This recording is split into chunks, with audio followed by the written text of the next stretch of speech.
The sun on planet Veros 9 was not warm. It was a cold red ball in the sky, shining over broken buildings and dry, cracked roads. The wind carried dust and silence. In the middle of this dead place, a group of alien refugees lived. They had no food, no clean water, no help. These people had once lived on a green planet full of life, but a war came. The strong species took everything. The weak had to run. Now they lived here, in metal huts, made from ship parts and trash. No one cared about them. No one gave them even a crumb. One little girl, no older than 6, sat near a broken wall.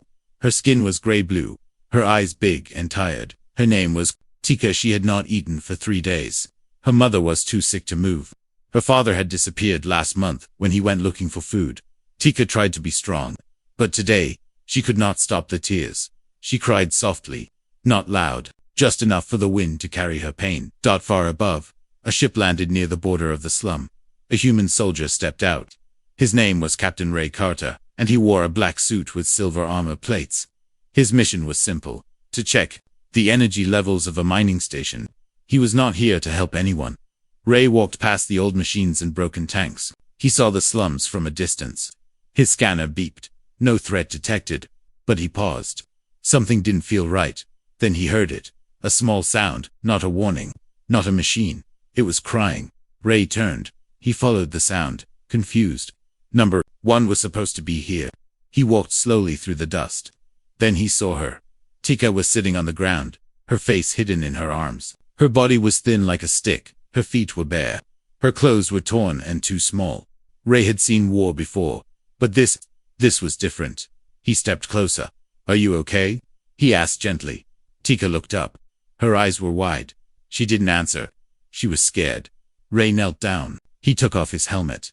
"Hey, it's okay. I'm not here to hurt you." She still said nothing. Ray reached into his pack and pulled out a small protein bar. It was standard human military food. Nothing special. But for Tika, it was gold. He offered it to her. She looked at it, then at him. Slowly, she took it. Her hands shook. She bit into the bar, and her face changed. A mix of shock and joy. Tears rolled down her cheeks again, but these were different tears. Around them, other aliens started to come out of the shadows, thin, tired faces. Watching. Silent. Ray stood up. He saw how many there were.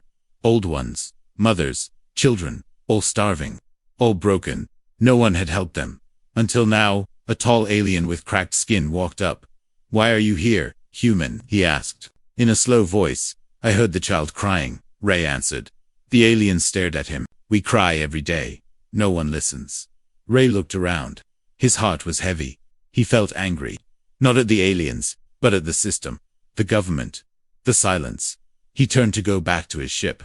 But before he could leave, Tika ran after him. She pulled something from her neck. A small, glowing pendant. She placed it in his hand. Ray looked at it. It was old, metal, and warm. It had symbols he didn't understand. "What is this?" he asked. Tika whispered. "My grandmother said, if we ever meet a kind human, we should give this to them. She said they would remember us." Ray looked at the pendant again, then at her. He didn't know what this small gift meant, but he knew one thing. He could not walk away now.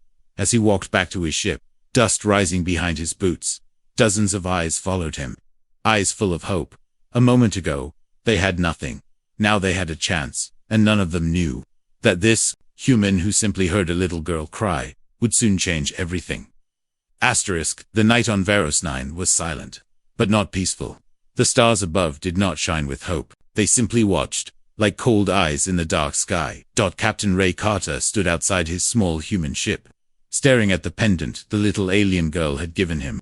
It glowed softly in his hand, not from technology, but from something older, something alive. Inside the slums, the girl named Tika slept for the first time with food in her stomach. A single protein bar had changed her world, and the others had seen it.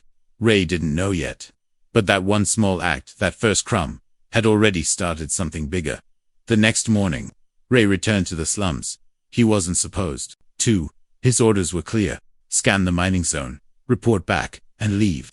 He ignored them. As he walked through the dusty path, he saw eyes peeking from behind walls and tents. Faces that had no reason to trust, but couldn't forget what he did yesterday. Tika was waiting. She ran to him, smiling. "You came back." Ray nodded. I brought more food. He handed her a bag. She didn't keep it. She ran and shared it with the other children. Even the old and sick were given pieces. No one had ever seen a human share food here. An older alien woman stepped forward. Her back was bent, and her eyes were dull. She spoke slowly. You're not like the others, Ray asked. What others? Humans. Soldiers. Traitors. They came. They saw us. Then they walked away. Ray didn't answer. He felt ashamed. Not for himself, but for what his people had become. Later that day, Ray sat with Tika's mother, who was too weak to speak. Her skin was dry, her eyes sunken. She held her daughter's hand tightly. Tika whispered. She was a teacher. Before the war. Ray looked around the slum. How many people live here? Maybe 400, she said. But only half can stand now. He scanned the area again with his visor. The readings were worse than he thought. Low oxygen, dirty water, no power. This wasn't just a refugee camp. It was a death zone. Suddenly, a loud buzz echoed through the air. Ray turned fast. 3 flying drones hovered above the slums.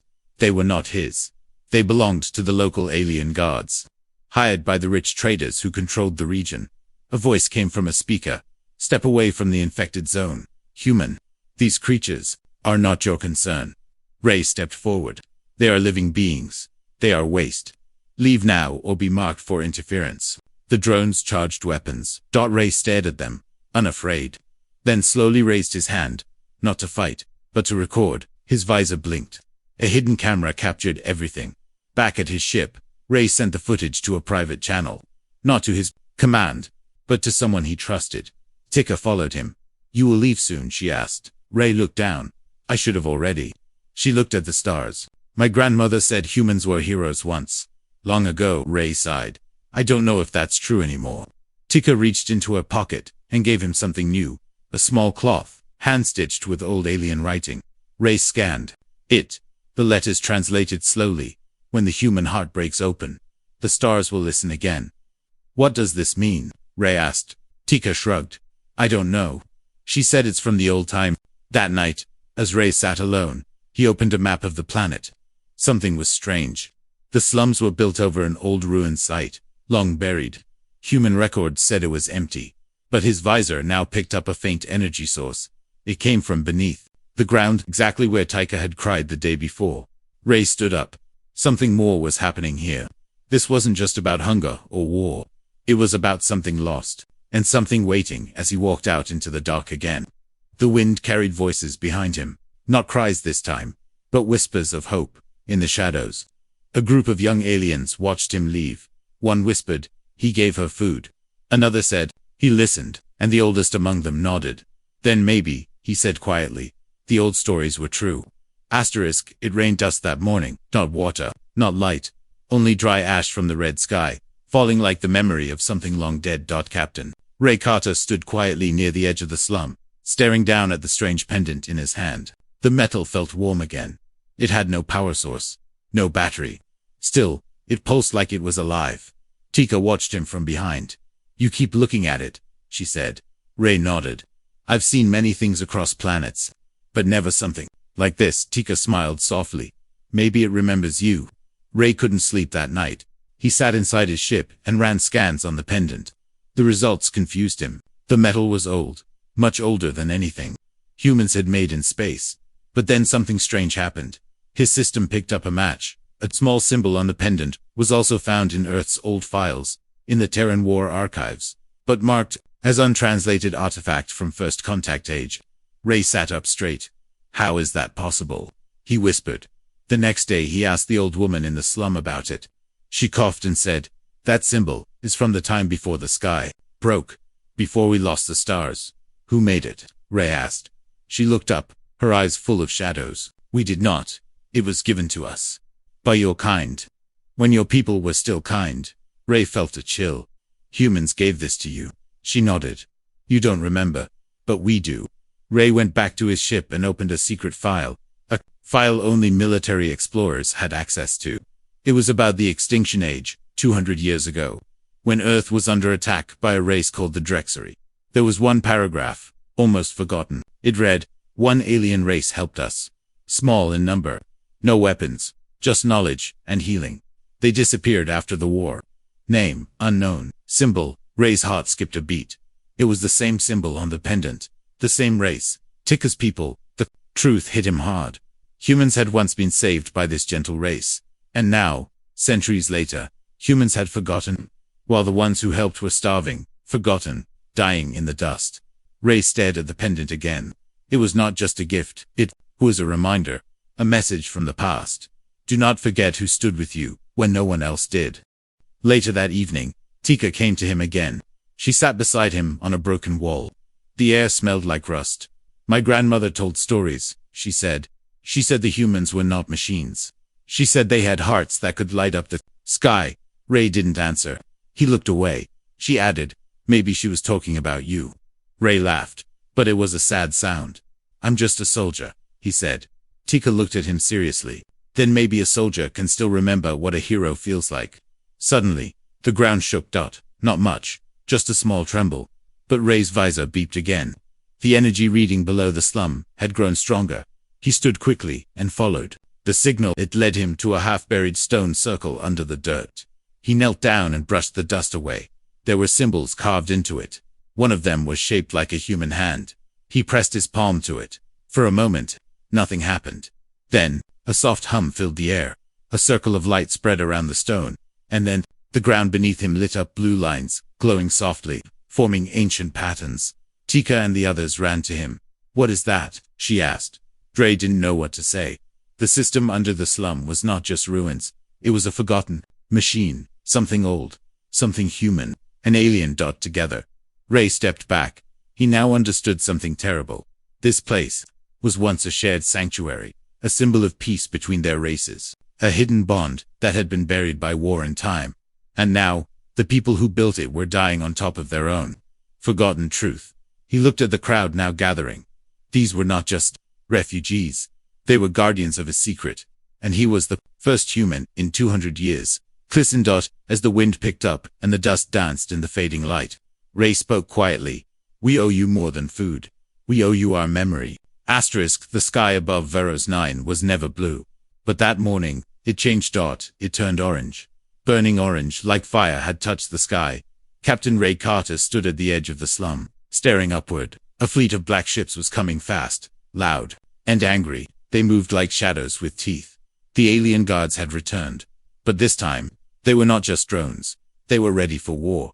3 days had passed since Ray discovered the glowing circle beneath the dirt. He had shared food, medicine, and power from his ship with the refugees. He had fixed water filters. He had brought hope. And the world had noticed someone had sent a warning to the control forces. The human soldier had broken protocol. He was interfering. Ray didn't care.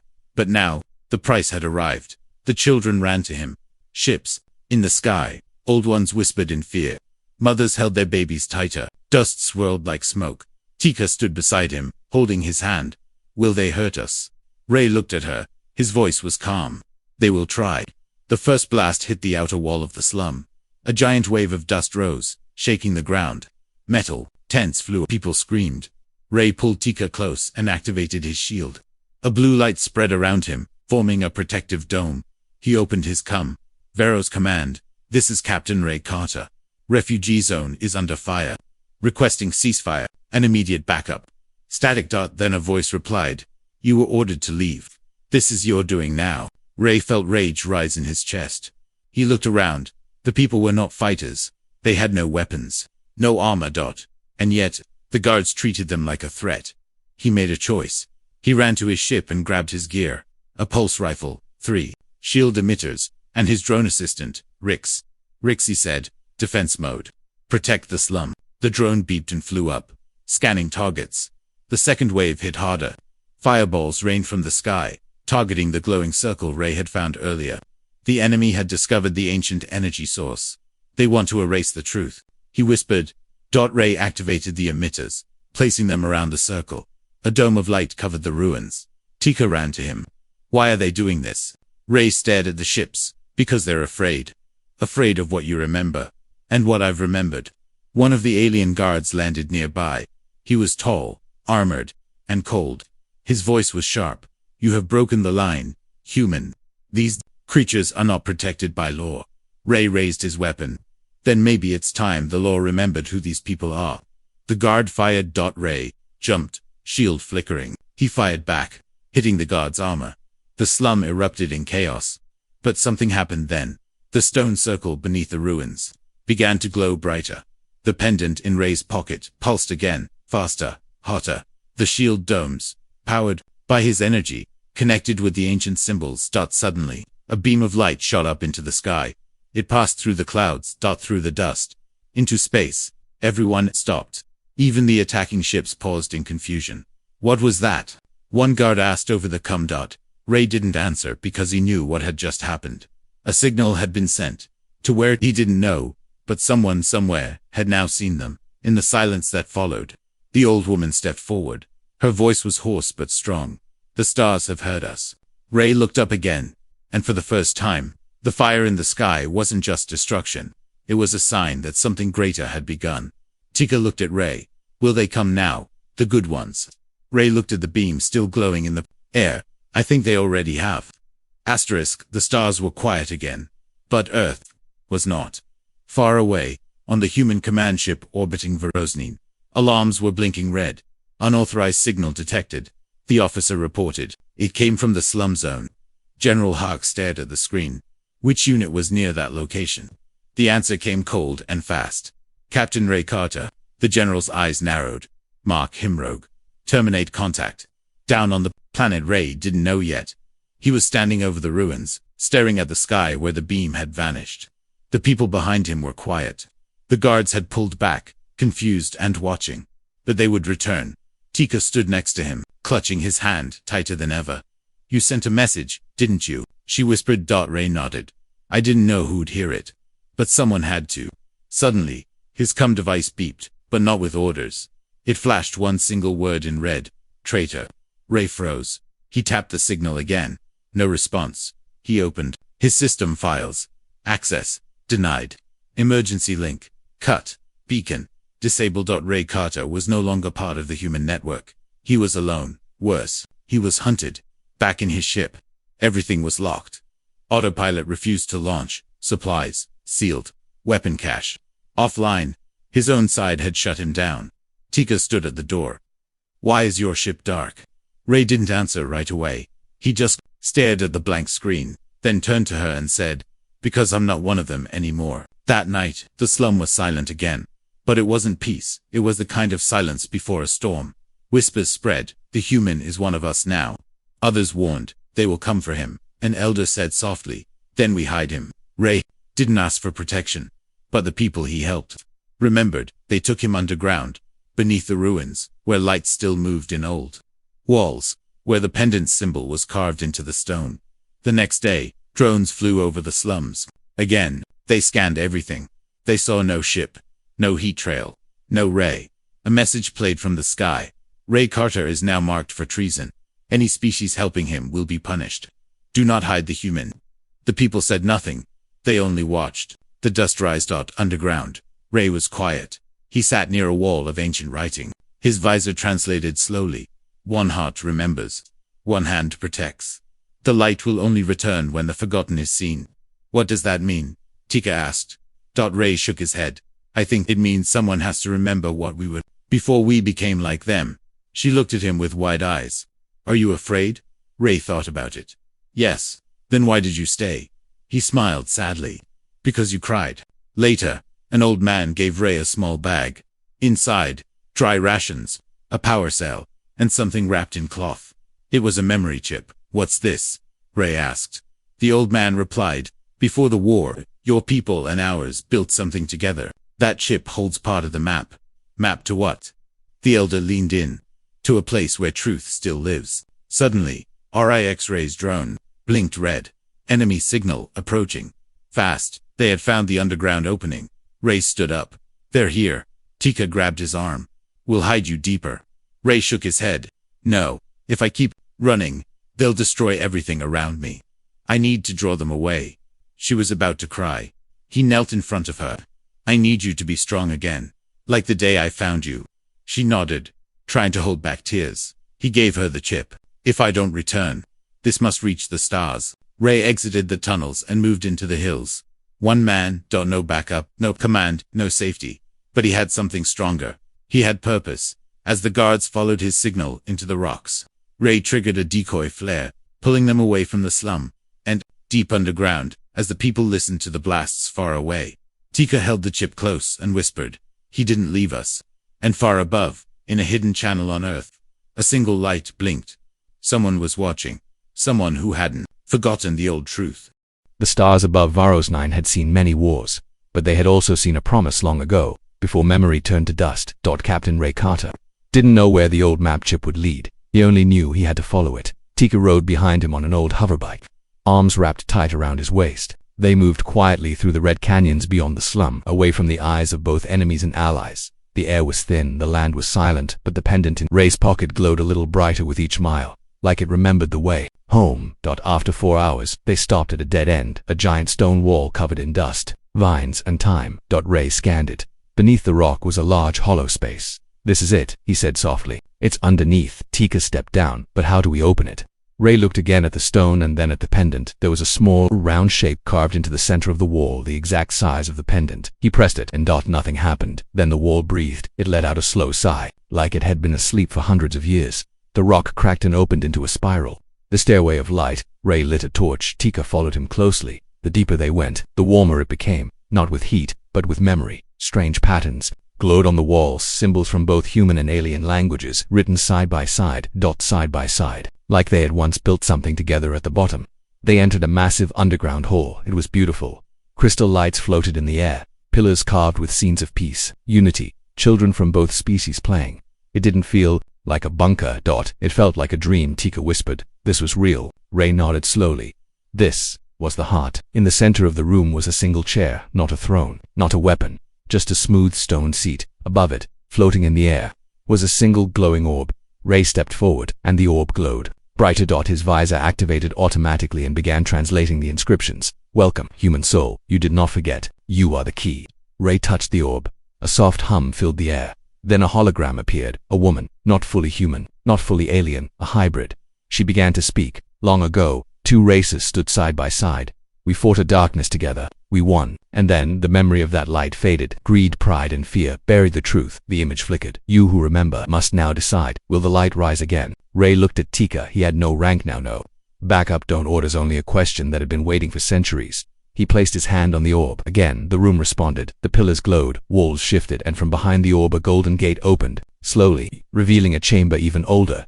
Inside that chamber was a large circular table. Half was human technology, clean metal, old Earth logos. Half was alien crystal, glowing veins, organic curves. Together, they formed a perfect circle. At the center was a cube with 2 slots. Ray opened his pack. He had the pendant. Tika pulled something from her pocket, a crystal given to her mother long ago.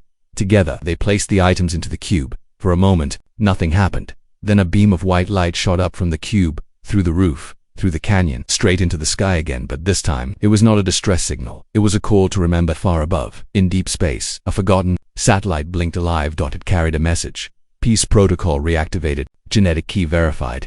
Prepare for contact." Tika looked at Ray, afraid, but hopeful. "Did we do it?" Ray didn't smile, but his eyes were brighter than they had ever been. "No," he said. "You did." Outside, far in the sky, ships began to move, but not warships. Not gods. Not hunters. These ships carried flags of peace, ancient symbols long unseen. The heart had been found, and now, the stars were coming back. For years, the people of Varos 9 had only seen ships bring fear. This time, the sky was different. It wasn't fire falling from the clouds. It was light, soft blue lights, gentle engines humming like music, ships marked with a symbol long forgotten. 2 hands. One human, one alien, reaching toward each other. The symbol of the First Alliance. Captain Ray Carter stood outside the ruins, eyes fixed on the sky. He had no uniform now, no command, but he had something bigger. He had lit the signal, and now, the stars were answering. Tika stood beside him, holding her mother's hand. Her mother could walk again, weak but alive. Ray had brought her medicine, clean water, safety. And now, she saw something she never thought she'd see. Human ships landing, without weapons raised. They brought doctors. Engineers. Historians. Most importantly, listeners. One human stepped forward from the lead ship. She was older, wearing a white coat, not armor. Her name was Dr. Elise Marek, a peacekeeper from Earth's Forgotten Outreach Division. She looked at Ray and smiled softly. "We got the signal. We read the old codes. We followed the line of light." Ray looked her in the eyes. Took you long enough? She nodded. No defense, we forgot. But not all of us. They walked together into the ruins. She saw the walls, the shared language, the table, the orb, the message, and she wept. I studied these stories as a child, she said. But I thought they were myths, Ray answered. They were memories, buried by politics, silence, and fear. Tika spoke up, but we remembered. The next days passed like a second sunrise. Humans and aliens worked together in the open again. They rebuilt the slums, no longer slums, but settlements, clean, bright, full of laughter. Children from both sides ran through the canyon paths. Heart of the ruins stayed active, glowing warmly, not as a weapon or machine, but as a beacon of balance. But not everyone was happy far away. The old leaders who had silenced the truth, who had called Ray a traitor, now feared something else, that he had become a symbol, and they were right. 1 week later, Ray stood on a platform above the canyon below. Hundreds of voices cheered. Alien voices, human voices, even soldiers who once followed orders without thinking now stood in quiet respect. Ray didn't raise a flag. He didn't wear a badge. He only raised Tika's hand in his own and said, I didn't come to save anyone. I came because I heard a child cry. And no heart, no matter the species, should ever ignore that sound. There was no need for speeches after that. Because sometimes history doesn't change through battles, it changes the moment someone listens. Later that night, Tika and her mother gave Ray something wrapped in cloth. It was a new pendant, from both human steel and alien crystal. On it was a single word, remember. Ray placed it around his neck, and for the first time in a long, long time, he looked at the stars not as a soldier, not as a traitor, but as a human who had returned.